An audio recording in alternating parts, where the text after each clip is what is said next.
Acompañando a los dolientes venía una multitud procedente de las lejanas calles de la ciudad.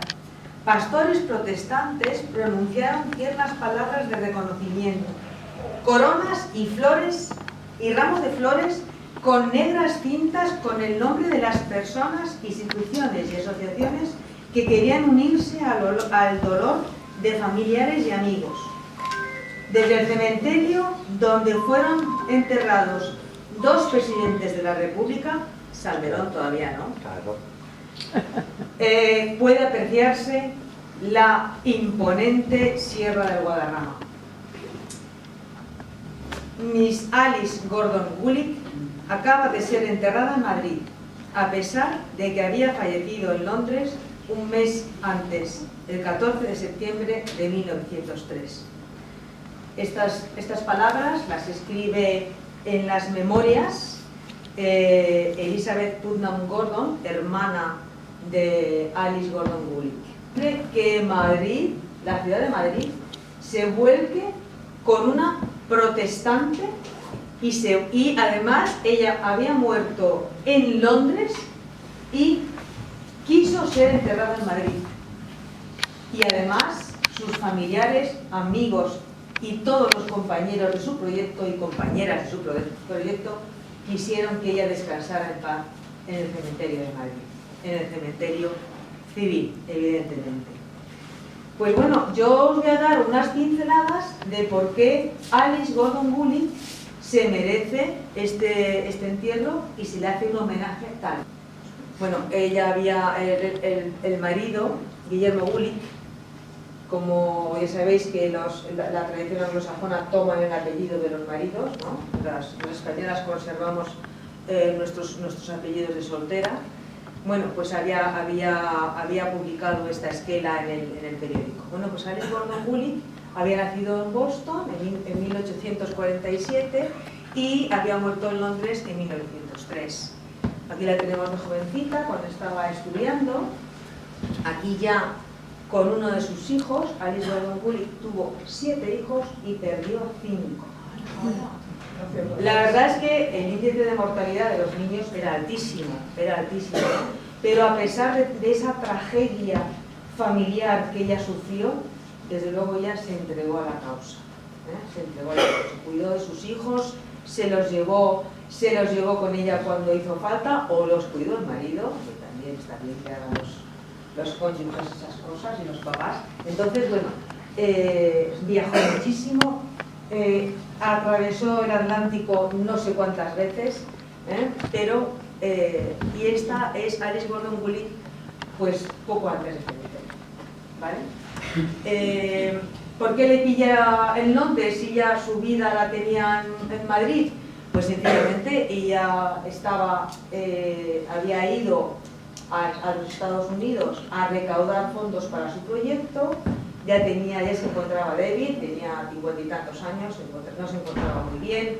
Le recomendaron ir a Suiza, a las montañas suizas, que tenía tuberculosis, sabéis que era como se curaban. Y en aquella época todavía en España no se habían inventado los hospitales para tuberculosos. Y bueno, pues después estaba tan enferma que su hermana de Londres le dijo: vente conmigo una temporada, pero no le dio tiempo a volver a España. Pero realmente sí la tenemos aquí. Pero sobre todo tenemos su obra, ya veremos qué obra tan inmensa hizo Alice Gordon Gulick. Que protestante, una mujer protestante, está en España. Bueno, pues gracias a la Constitución de 1869, antes nos has hablado tú un poquito de historia, tal vez sea la Constitución española más progresista, junto con la de 1931, yo creo que incluso más que la de 1931, la de la República. Dio libertad de culto. Hasta esta Constitución, que viene después de la Revolución de la Gloriosa, no había libertad de culto en España. O se enseñaba y se hacían ceremonias religiosas por el rito católico, o no las podías hacer. Era algo clandestino. Entonces hubo unos años en los que se pudo tener iglesias y misiones protestantes. Y bueno, pues quiero que tengáis que os hagáis un concepto una idea del concepto que tenían de España a finales del siglo XIX. España era vista como un país tercermundista, como un país atrasado. O sea, ahora nosotros nos creemos muy importantes los europeos porque vamos a ciertos países, ¿no? No voy a mencionar, y nos creemos que realmente, pues qué modernos y qué avanzados somos y qué pobrecitos, qué pobres son. Pues así nos veían ellos.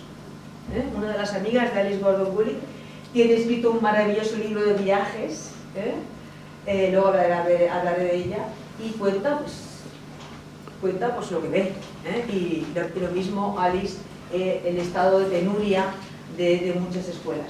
Entonces, bueno, pues los protestantes norteamericanos habían ido hasta la fecha solamente a países muy más retrasados, pues países asiáticos, a las islas de Hawái incluso, a África, pero entonces se dio cuenta que, bueno, pues que España vivía en la superstición y en la herejía, porque los católicos piensan de los protestantes que están equivocados, entonces vinieron aquí a fundar distintas misiones. Entonces,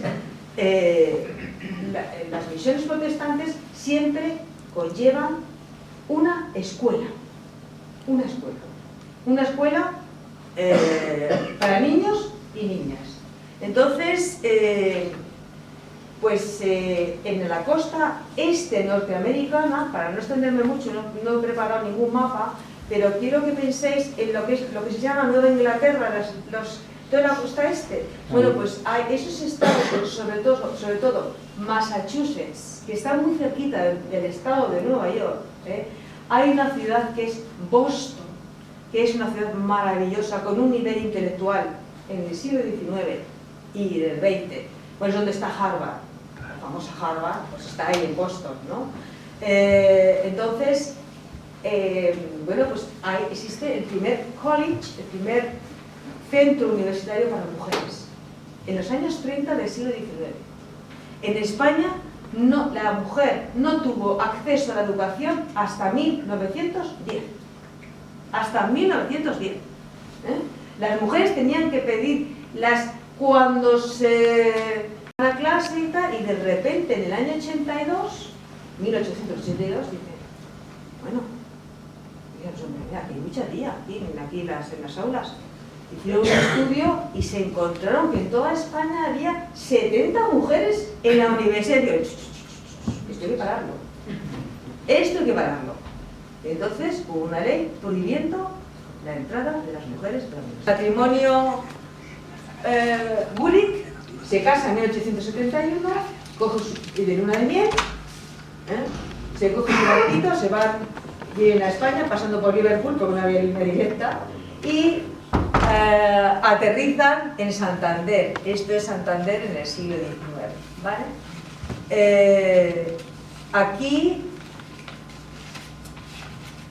Aquí forman, antes de establecerse aquí, llegan aquí, pero hacen un viaje por toda España para ver un poco las condiciones, ¿no? Ven donde ponían la misión y tal. De dar un paseo por toda España, bueno, pues se da cuenta de la situación de hacinamiento y de no lo voy a leer porque el texto es muy largo, pero bueno, ella escribe en su diario que, bueno, es que en las aulas es una habitación oscura, los niños hacinados, correteando, no tienen ningún medio, no tienen textos, no tienen materiales, no tienen nada de nada. Entonces, bueno, pues ya se asientan en Santander y forman un colegio, el matrimonio Woollich, forman una escuela primaria dentro de su misión protestante. Pero en el año 72, del año 72 al año 76, está la guerra carlista. Ellos habían pensado trasladarse a San Sebastián para ver una ciudad mucho más cosmopolita. Pero se quedaron en Santander más tiempo porque estalló las guerras carlistas, de las que se podría hablar mucho, porque las guerras carlistas es la España más retrógrada.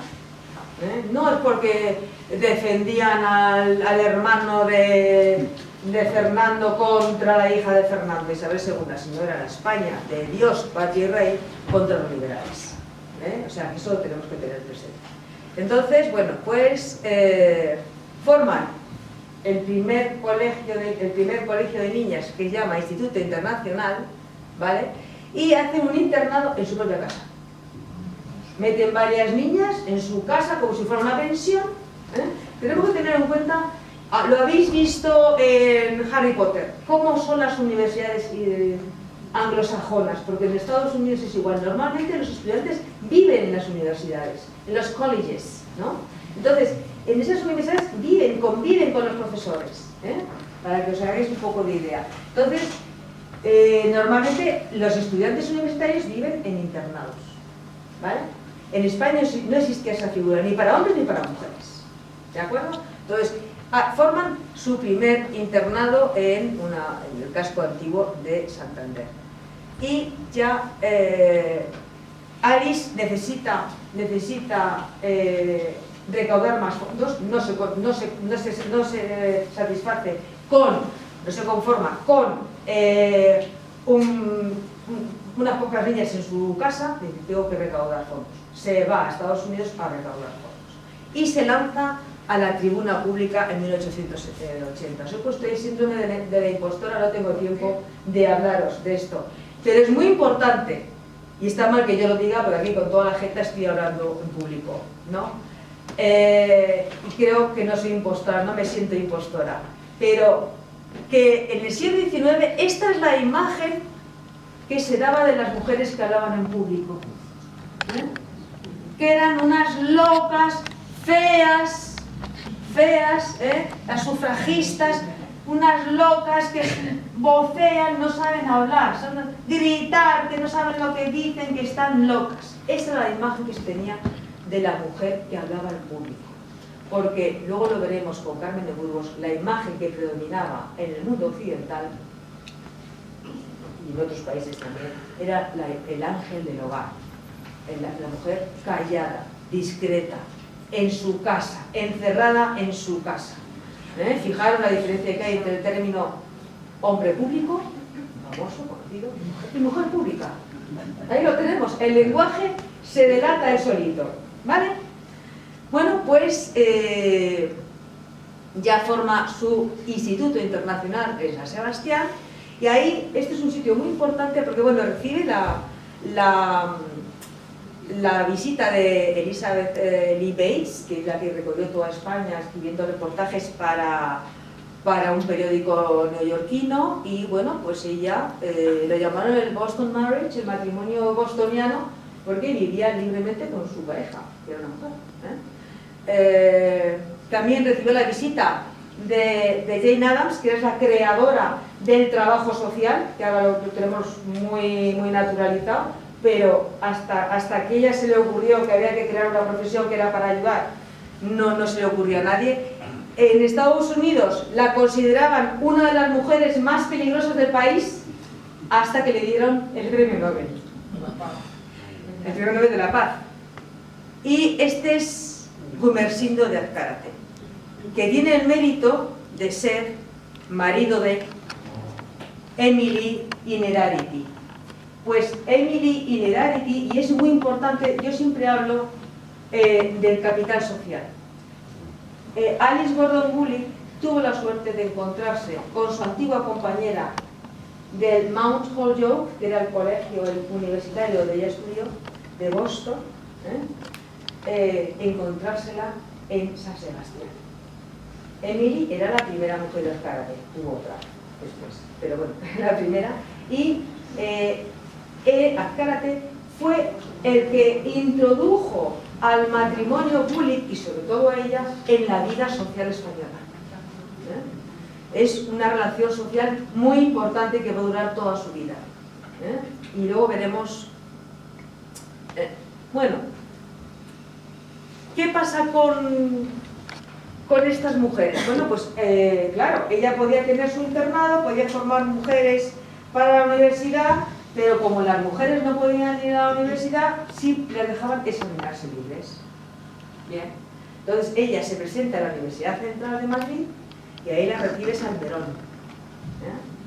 Y bueno, pues le dice que, ella le dice, bueno, vamos a ver, mis estudiantes no pueden venirse aquí a vivir a Madrid, tienen que venir a examinarse, y entonces Salmerón le dijo, bueno, vale, pero bueno, pues que se preparen las clases con los textos, y que bueno, pues, ¿qué textos hay? Que no hay textos, solamente está lo que hablamos los profesores de entonces que pues es que yo las he preparado, las materias las he preparado y mis alumnas saben mucho.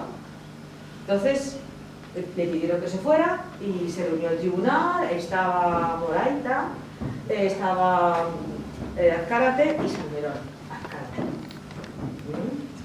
el marido de la amiga, las mujeres de aprobar.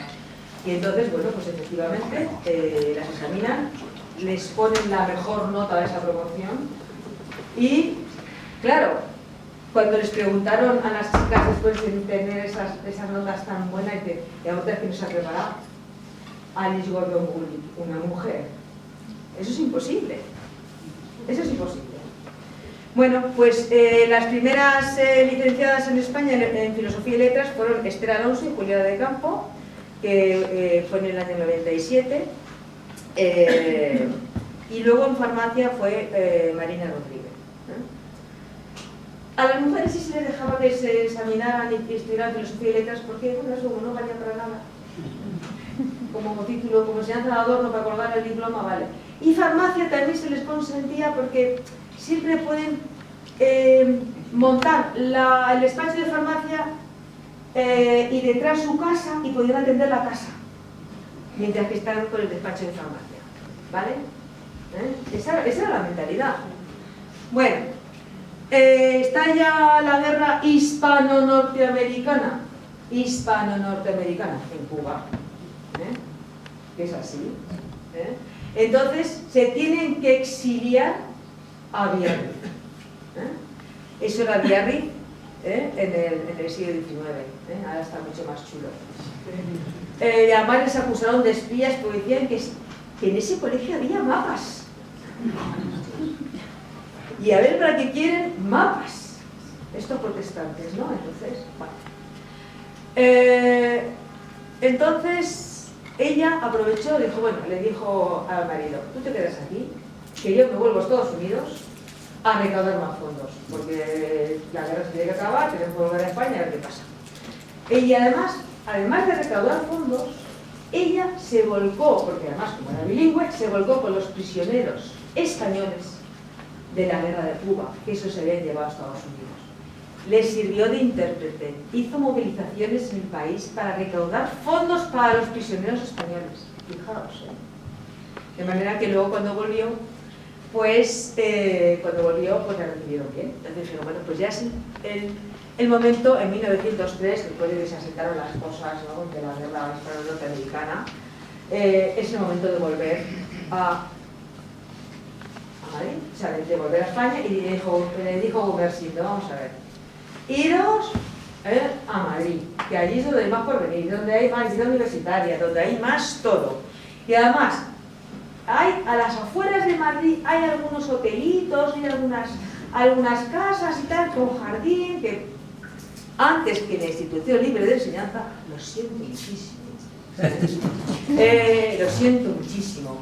Esta mujer abogaba por la educación física, porque las niñas hicieran ejercicio, salieran al campo, etcétera, etcétera, etcétera. A veces la institución libre de enseñanza peca un poco de adanismo. Lo siento mucho. Es que siempre estoy con la escopeta cargada. Entonces en 1903 se trasladaron a las afueras de Madrid. Alice Gordon Gulick compró, esta es la zona que le recomendó Gumersindo porque había una casa ahí, la calle Fortuny, Martínez Campos, ¿vale? Entonces allí había una, a ver, que no lo veo, esta casa, este hotelito es esto es Martínez Campos, ¿vale? Que se llamaba entonces el Paseo del Obelisco, no sé si aquí lo digáis, lo construyó, lo mandó a dirigir Fernando VII cuando nació su niña, Isabel II. Compraron el hotelito, compraron Primero habían comprado otro hotelito en la calle Fortuny, chiquitito, Fortuny 5, y luego compraron este hotelito y luego el solar que había al lado, que llega a Rafael Calvo. Entonces, ahí dijo, quiero construir un Mount Holyoke, que este es su universidad donde ella estudió en Madrid, en España. Entonces, lo que se diseñó fue el Instituto Internacional, ¿vale? Que luego se convirtió en la residencia de señoritas, ¿no? Que no era ni un convento ni college, no tenemos tiempo para extendernos, pero podríamos hablar muchísimo de la residencia de señoritas, que tuvo el primer laboratorio donde pudo entrar una mujer, el laboratorio Foster. En los jardines había deporte, una super biblioteca, y esta es la escalinata que se conserva intacta, ¿vale? Bueno, pues yo creo que así más o menos ya hemos visto a Alice Gordon Wooley. Luego, ahora voy a hablaros, también voy a empezar con la muerte, como he dicho con Alice Gordon Wooley, con la muerte de Carmen de Burgos, pero con la muerte civil. Porque aunque Carmen de Burgos murió en 1932, el Tribunal para la Represión de la Masonería y el Comunismo la persiguió. A ella y a su familia. A ella y a su familia. Entonces, por ejemplo, esto es un ejemplo ya sabéis que cuando acabó la Guerra Civil Española, se acabaron todos los avances que se habían hecho en educación. Lo que es ahora el Consejo Superior de Investigaciones Científicas era el Instituto Escuela, fundado por una mujer, allá voy, que luego es la célula de lo que luego fue el Colegio Estudio, ¿vale? Y bueno, pues pues cuando acabó la guerra, pues Ibáñez Martín dijo que eso no podía ser y lo convirtió en el Consejo Superior de Investigaciones Científicas, y que el salón de actos se lo dio al Opus para que hiciera la capilla, que se conserva ahora todavía como iglesia, ¿vale? Para poneros un ejemplo. Bueno, pues también se mandaron depurar todas las librerías y bibliotecas.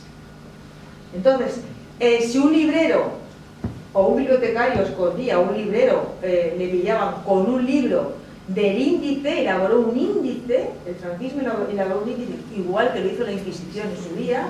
Y bueno, pues como tenemos dos libros de Carmen de Burgos, de un listado de 15 libros de una biblioteca de Almería, hay un listado, la autoridad competente manda a la biblioteca y dice, a ver, hay que quemar estos libros, así, en cumplimiento de las órdenes superiores, hay que quemarlo, ¿vale?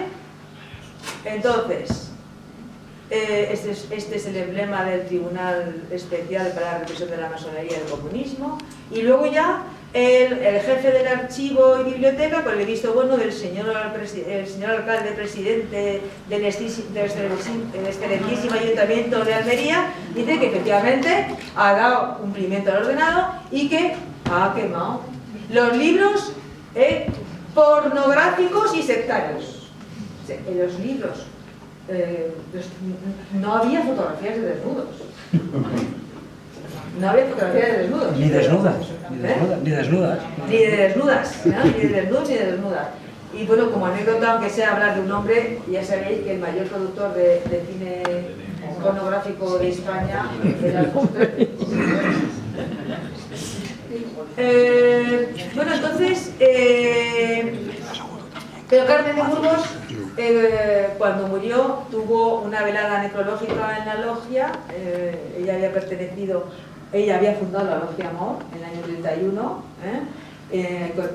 Con ella ingresaron su hija María y su inseparable hermana Ketty, Catalina de Burgos, ¿vale? Aquí hay otra velada necrológica, y yo quiero destacar que esa señora mayor del centro es la madre de Fermín Galán, el que se levantó un intento de golpe de estado y que bueno, que fracasó, ¿vale? Y su amigo García. Exactamente. Bueno, Entonces, pues Carmen de Burgos y Seguí, o Carmen de Burgos Colombín. Colombín era su seudónimo, pero realmente se convirtió en su segundo nombre, en su segundo apellido. Esta era su firma. Bueno, pues es una mujer incómoda para el régimen. Y además incómoda para la época, porque era una mujer independiente. Ella se casó con 16 años, tuvo la locura de enamorarse de un crápula, y en contra de la voluntad de su padre, que tuvo que firmar la autorización, en contra, pues, se casó con este crápula y la maltrataba, incluso de los 3 hijos que perdió, incluso hay sospecha de que uno lo perdiera por malos tratos, etc. Entonces, bueno, pues ella no podía aguantar esa situación de por aquí. Mientras tanto, además el marido, como era no curraba mucho, el padre del marido tenía una imprenta y era cobrador civil de Almería, de todas maneras, de calidad social. Entonces ella, en lugar de quedarse en casa llorando, pues se bajaba a la imprenta del suelo y aprendió ahí muchas cosas de periodismo. Y eso la forjaron a ella también como periodista. Sabía cómo se manejaban los periódicos, qué se cogían los periódicos. Entonces, bueno, mientras que aguantaba esa situación, en lugar de quedarse en un rincón llorando, preparó magisterio, hizo sus oposiciones y opositó para Guadalajara y llegó a un acuerdo con el marido y dijo: aquí te quedas, me cojo a la niña y me voy para allí. Bueno, pues lo que son las situaciones de la época. Carmen de Burgos tenía un senador, el hermano de su padre era senador, y dijo el tío le dijo: vete a mi casa mientras que ella consiguió librarse de ir a Guadalajara, y le dieron un puesto en la escuela de sordomudos, de tío y sordomudos, en comisión de servicios, que los que hemos sido funcionarios sabemos lo que es eso, ¿no? Entonces, para algún puesto especial, aunque tengas tu puesto en un sitio, te pueden mandar a otro, ¿no? Pues ella, la verdad, que aprovechó el enchufe del tío, y del tío, su tío. Y, bueno, pues pudo estar aquí en Madrid, ¿no? Que ella lo que quería era, pues, trabajar como periodista, enseñar y tal, pero bueno, tuvo que dejar la casa del tío, y ahora sí que es un tío impresentable, porque quería abusar de ella. Su tío. El senador. Hemos llegado y se cargó con su niña, se largó, y se buscó una pensión para él. Bueno, pues ella llegó en el año 1900 y, bueno, ¿por qué es una mujer incómoda, Carmen de Burgos? Bueno, además una mujer que es maestra, pedagoga, periodista, traductora, escritora, vanguardista, polígrafa, autora de más de 100 novelas cortas y 12 largas, varias biografías. La mejor biografía que se ha hecho de Larra es de ella, del año 1819, ¿vale? Y más de 10.000 artículos de prensa, además de libros de viaje. Ella, por ejemplo, tiene una beca de magisterio para, antes de que la Institución Libre de Enseñanza creara la Junta de Ampliación de Estudios y esas becas, ya había becas. Y el mismo año que a María Lejárraga, en el año 1905, ya consiguió una beca y estuvo visitando distintos países europeos para ver cómo era la educación. Eran los Erasmus de profesores que había entonces, ¿no? Y ella, claro, esta gente que va a tribunales dice: bueno, es que tienen las clases soleadas, tienen las clases limpias, hay libros de texto, hay bancos, hay aseos, hay calefacción, ¿no? O sea, en España en aquella época, los escasos niños que iban al colegio se llevaban una latita con carbón, con brasas de carbón, y se lo ponían debajo del pupitre, si tenían pupitre, para calentarse. O sea, esos son memorias de muchos maestros y maestras que están recogidas y que es la auténtica realidad, ¿no? Entonces, bueno, pues escribió muchas obras que no nos podemos parar a detenernos, pero bueno, Una de las primeras incomodidades de Carmen hacia los poderes fácticos de la época, que eran, no sé si tengo que haber pasado, Iglesia y Ejército, pues es que en 1909 el Heraldo de Madrid, dirigido por Franco Rodríguez, que es el que nos suena tanto, ¿dónde vas a Franco Rodríguez? Bueno, pues, ¿dónde está eso, Franco Rodríguez? Pues, bueno, pues la mandó para que cubriera la guerra de África. Entonces, ¿cómo se cubría la guerra de África en aquella época? Pues pasa lo más cercano a África, era Málaga. Entonces allí estaban los responsables de guerra, porque no les dejaban tampoco ir mucho al frente para que no vieran muchas cosas, y dijeron, pues aquí, entonces si llegaba alguien del frente, no sé qué, pues preguntaban y así cubrían las guerras. Ella dijo, pues a ver, esto no es nada, esto yo me voy yo quiero ir a África, desde Málaga, ¿no? Ketty era maestra, tenía el título de magisterio y era mecanógrafa, entonces trabajó para la hermana, realmente, fue una gran ayuda, fue su bastón durante toda la vida. Luego fue perseguida también. Entonces, ¿qué pasa? Que ella cuenta, no se conforma con contar cosas que había visto solamente en el hospital de la Cruz Roja Internacional en Málaga, sino cuenta cosas de frente.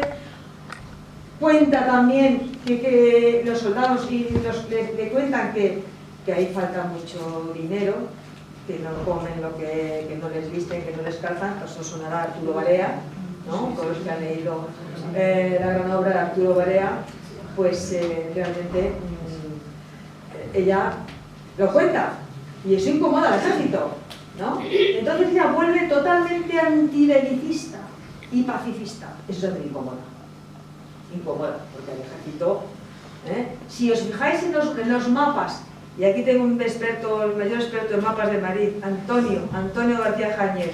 Si os fijáis en los mapas y también socio de GFMA, de Madrid, en el siglo XIX, siglo XX, si os fijáis en los planos, cuartel, convento, iglesia, parroquia, cuartel, invento, o sea, así, había cuarteles por todas partes, se construían los cuarteles dentro de las ciudades para controlar a la población, porque si tú quieres controlar a una población, o sea, quieres defender a una población, pones los cuarteles extrarradio dentro para controlar, ¿vale? Bueno, entonces ella molesta al ejército. Ella cubrió el fracaso del Barranco del Lobo, donde hubo una mortandad terrible, que luego se repetirá años más tarde, ¿no? Con Anual, ¿no? El desastre de Anual, pues esto fue, pero es menos conocido.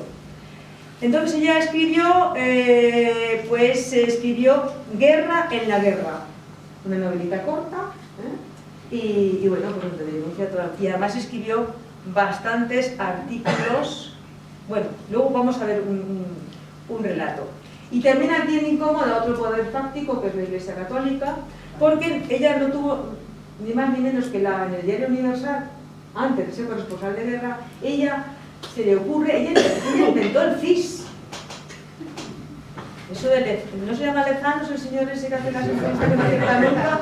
Bueno, pues ella inventó el CIS. Entonces, a través de su periódico, hizo una encuesta para ver qué opinaba la gente del divorcio. Claro, era un tema tabú, es que eso no se hablaba. No se habla. En el mejor de los casos, si llegaba gente con cierto dinero a un apaño matrimonial, pues te doy libertad, como le pasó también a Rosario de Acuña, que hoy nos acompaña el mayor experto de Rosario de Acuña de España y del mundo, que es otro Antonio, Antonio García Menéndez. Antonio, no sé, es muy tímido, pero lo sabe todo de Rosario de Acuña. Pues hizo algo igual, ¿no? Llegó a un contrato con el marido y dijo, pues yo me voy, me dejes en paz, y el otro le da un permiso para que se vaya, ¿no? Y pudo vivir su vida, pues como Carmen de Burgos. Carmen de Burgos se considera discípula de Rosario de Acuña. Bueno, pues entonces, claro, a partir de entonces la llamaron la divorciadora, la dama roja, porque en la encuesta salió por una aplastante mayoría a favor del divorcio, o sea, como un 80%, ¿no? Un 80%. Y claro, la mayor parte de las respuestas eran de hombres, porque normalmente los que más leían periódicos por la tasa de alfabetismo eran los hombres. Y entonces, y también, pero es que ya la encuesta la hizo que la gente tenía que contestar mandándole una carta al periódico a ver qué opinaban del divorcio. Entonces, con todo eso, lo recogió y publicó en 1904 El divorcio en España, donde cuenta que la mayor parte de la gente quiere divorciarse. Y claro, y el argumento mayor que ella alegó fue, vamos a ver, si las monjas juran voto, ¿no? Y pueden irse de la Iglesia Católica si se arrepienten de ser monja, debe decir de haberse casado con Dios, pero bueno, son las esposas de Cristo, ¿no? Y se pueden salir del convento porque una mujer no se puede separar de un señor. Eso es lo mínimo, claro. ¿Para qué quieren más? Este es el modelo que tenemos del ángel del hogar. El ángel del hogar, estamos hablando de la burguesía. Porque la mujer campesina ya es loma toda la vida, y las mujeres, las lavanderas en el Manzanares y las modistas en su casa, pero era un trabajo interior, no reconocido. Los hombres trabajan. Cuando un alumno te dice, no, mi madre no trabaja, ¿tu madre no qué? ¿Tu madre no qué? Entonces, a ver, no, solamente, no, la ropa no la hace ella, ahora ya no. Porque es más barato comprarse cualquier cosa china, que con las manos esclava del tercer mundo, que una mujer cosa. Pero hasta antes de ayer las madres han cosido, y eso era un ingreso en B, diríamos ahora, para el hogar, pero luego no tienen pensión, no tienen seguridad social, para hacerlas más dependientes de los maridos. Entonces, ese era el modelo de las burguesas, que son los modelos que quieren seguir. O sea, el modelo burgués, hoy es el modelo norteamericano de Hollywood, es el modelo que imita a la gente. Lo de Halloween de mañana y pasado, ¿qué os voy a contar? Es una cosa, no sé, no quiero decir sensibilidades, pero es una cosa, una chabacanería yankee, que ni siquiera es yankee, es irlandesa, pero bueno. Entonces, se entendía que una mujer tenía que tener que no podía pensar, porque lo lógico es que estuviera pendiente de escribir a las amigas, de los niños, de la moda, de comer chocolates y dulces y, por supuesto, llevar la alianza. Debe ser un eslabón también, ¿no?, de una cadena. Entonces, claro, fijaos, ese era el concepto. Entonces, claro, ella transgrede el modelo social, transgrede totalmente con su vida desde que llegó a Madrid hasta que se murió. Y en esa línea, años más tarde, entre otras asociaciones que montó y con las que colaboró, que no tenemos tiempo para entretenernos, en 1921 funda la Cruzada de las Mujeres Españolas, recogen firmas y se la entregan al presidente de las Cortes. Así, esta es ella, esta es Carmen de Burgos, y se lo entrega al presidente de las Cortes. Así, sin más. ¿Y qué se pretendía y qué pedía la Cruzada de Mujeres Españolas? Pues cambiar el artículo 438. Ella escribió una novelita corta que se llama el artículo 438. Entonces, ella lo que las mujeres querían era eliminar los siguientes puntos, que eran los que estipulaban el artículo 438.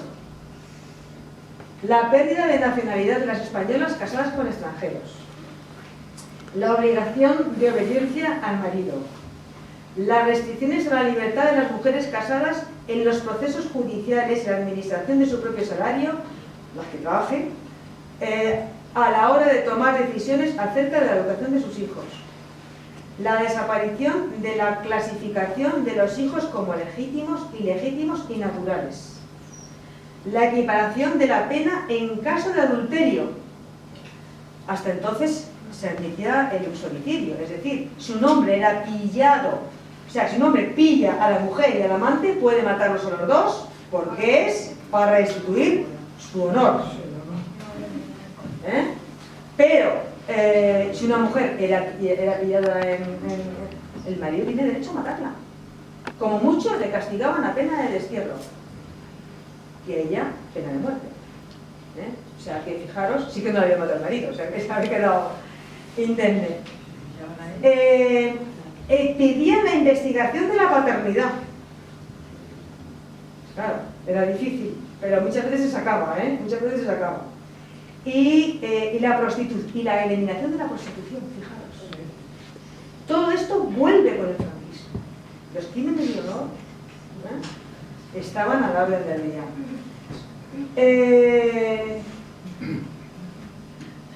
Bueno, firman muchísimas mujeres y su campaña no termina en favor de la mujer y del sufragio femenino hasta 1931, que ya no pudo llegar a votar, porque la primera vez que pudieron votar las mujeres fue en el 33 y murió en el 32. Entonces, fijaros, cuando se aprueba en las Cortes Españolas el voto femenino, el Diario de la Marina de Cuba publica un artículo donde pone a las dos, ¿no? Victoria Kent, Clara Campoamor, y pone a Carmen de Burgos. Carmen de Burgos no estaba en las Cortes. Y eso que en el año 20 se había hecho una encuesta, ya después de que la inventara ella, otros hicieron encuestas. A ver, ¿qué mujeres propondríais para el supuesto caso de que se las nombrara? Porque en los años 20 hubo sufragio pasivo, las mujeres podían ser votadas, por eso estaban estas dos en las Cortes, y Margarita Nerke, pero no podían votar, o sea, era el paternalismo, o sea, nosotros hombres decidimos, las mujeres que pueden estar, las mujeres no pueden decidir, pero no sabéis, tienen la cabeza llena de niños, de chocolates, de moda, si es que sois tontas, sois analfabetas. Hubo propuestas de que a partir de los 50 años, que ya con la menopausia, porque hasta entonces, cuando tenían la regla no sabían lo que iban a votar, que les influía el párroco, como si los hombres no les influyera los caciques, por ejemplo, o como si los hombres fueran unos cultos cultísimos aquí en este país. O sea, Clara Campoamor supo desmantelar todos y cada uno de los argumentos machistas, misóginos contra la mujer para sacar adelante el voto, ¿no? Pero hay un reconocimiento de Carmen de Burgos porque ella inicia esto. Entonces os decía que en el año 20 hubo otro periódico que hizo una encuesta de ¿a qué mujeres propondríais para estar en las Cortes? Y Carmen de Burgos quedó en segundo lugar a escasísimos votos, y menos mal, porque si no lo que le había caído encima, de Emilia Pardo Bazán. La condesa tenía que ser la primera, claro. Lo que pasa es que Emilia Pardo Bazán murió en el 21, de poco le servía esa popularidad, ¿no? Era una feminista a su manera, pero también lo era de alguna manera. Bueno, os he puesto esto para que veáis la mentalidad, ¿no? Los diputados audaces, tanto Kent como Campoamor tuvieron acta de diputado. La palabra diputada no podía ser. Diputado. Hemos hablado de Alice Gordon Wooley, una gran mujer que hace una institución, un instituto internacional para las mujeres. Bueno, pues luego se convirtió en la residencia de señoritas, ahora es el Instituto Americano, que está en la calle Miguel Ángel, vamos, está en la calle, es que ese es el edificio de... Ella no lo llegó a ver, se llamó, este edificio se llamó Memorial Hall en honor a Alice, porque se murió antes. Entonces, bueno, pues ahora es el Instituto Americano, con lo cual no queda nada de ella. El otro día estuve en una conferencia sobre ella en el salón de actos y pusieron para la conferencia un cuadro de ella. Tú entras allí, ves las caminatas, un edificio maravilloso, precioso, pero de lo que es la residencia de señoritas, nada. Pero hemos dicho la residencia de señoritas era el Instituto Internacional, que también merece la pena, y también el chalet ese de Fortuny 53. Bueno, esta es la balconada. Bueno, pues, ¿qué queda de la residencia de señoritas por la que luchó y se partió y se dedicó la vida otra grandísima gran mujer que conoce poca gente, que es María de Maeztu, mucho más importante para la historia del país que su hermano Ramiro, pero ella tuvo la mala suerte de ser mujer. Pero le debemos mucho a la gran María de Maeztu, muchísimo. Bueno, pues, ¿qué queda de esto? Hemos visto del Instituto Americano, queda, o sea, del Instituto Internacional para Mujeres, queda eso, el Instituto Americano. No para mujeres. Es una escuela de idiomas, es una especie de British Council, pero para la embajada, está en relación con la embajada norteamericana. ¿Y qué queda de la residencia de señoritas? Pues la Fundación José Ortega y Gasset y Gregorio Marañón. ¿No queda? Nada. Nada de nada. Se habla mucho de la residencia de estudiantes. Sí, yo lo entiendo, es un gran edificio, un gran avance. Cuando se estrenó en 1915, ellos habían ocupado unos hotelitos de la calle Fortuny, y entonces cuando se fueron a esos super edificios que si habéis estado, si no habéis estado, por favor, iros a dar una vuelta por ahí, pues, que se llama María de Maeztu, eso sí es verdad. Pero la residencia de señoritas, ¿dónde está? ¿Dónde está? A ver. Bueno, pues ahora vamos a hablar de la Damnatio Memoriae de Carmen de Burgos. Este año he comprado en la feria de otoño del libro viejo y antiguo la baraja literaria española. Jolín, ¿ves el estuche? No sé si lo he traído. No lo he traído. Bueno, y ves el estuche y dices, oye, 3 hombres y 3 mujeres. Por fin. Bien, le das la vuelta al paquete de la baraja. Y ya vamos mal. Ya vamos mal.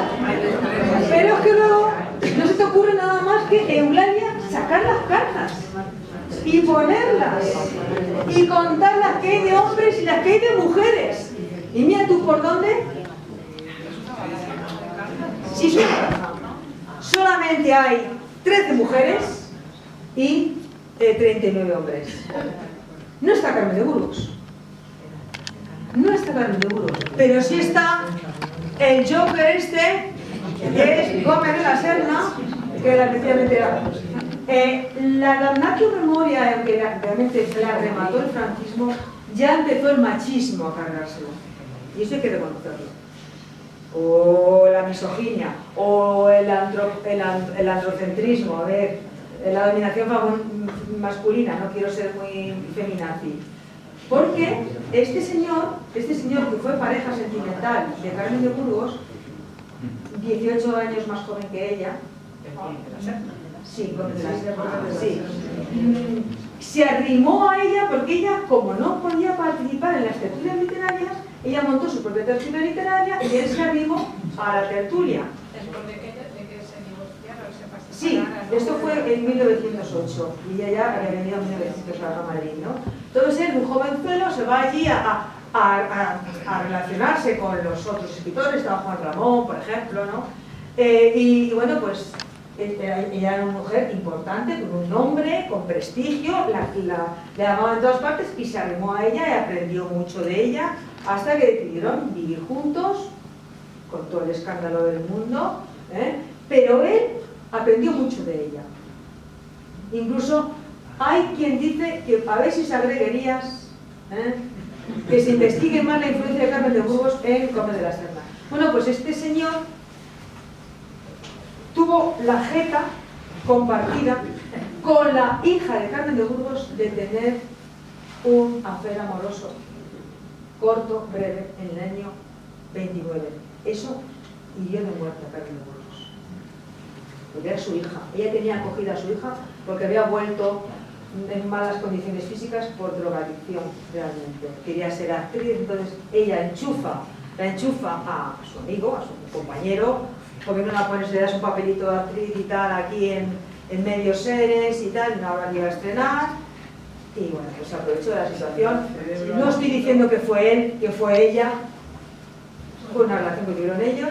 Cuando se entera, lo sabía todo Madrid, menos Carmen de Burgos. cuando se entera, él puso tierra por medio, se fue a París y se fue enseguida era de familia muy rica, y allí se casó con una millonaria y se volvió, ¿vale? Entonces, a partir de entonces, cuando él se volvió enseguida, en el año 30, cuando volvió empezó a decir, no, era mi amante, no sé qué, se empezó a hablar mal de ella, que era la amante.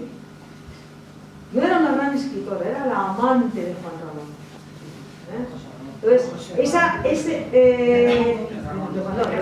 de Ramón, ya le hubiera gustado a Juan Ramón, que también tiraba muchos tejos por ahí, pero no, era de Ramón Gómez de la Serra, que también hay para hablar, la pobre mujer. Entonces, bueno, pues ya esa misoginia de la época, que tal vez hemos bajado, no lo sé, lo que está pasando, no quiero hacer un diagnóstico de lo que pasa, pero ya Carmen de Burgos le ha parecido. Así que, pero no quiero acabar triste. Quiero hacer un alegato a la paz. Estamos viviendo una época terrible. Todos tenemos en la cabeza Gaza, ¿no? Y la invasión de Israel en Palestina. Ella escribió esto al volver de Melilla.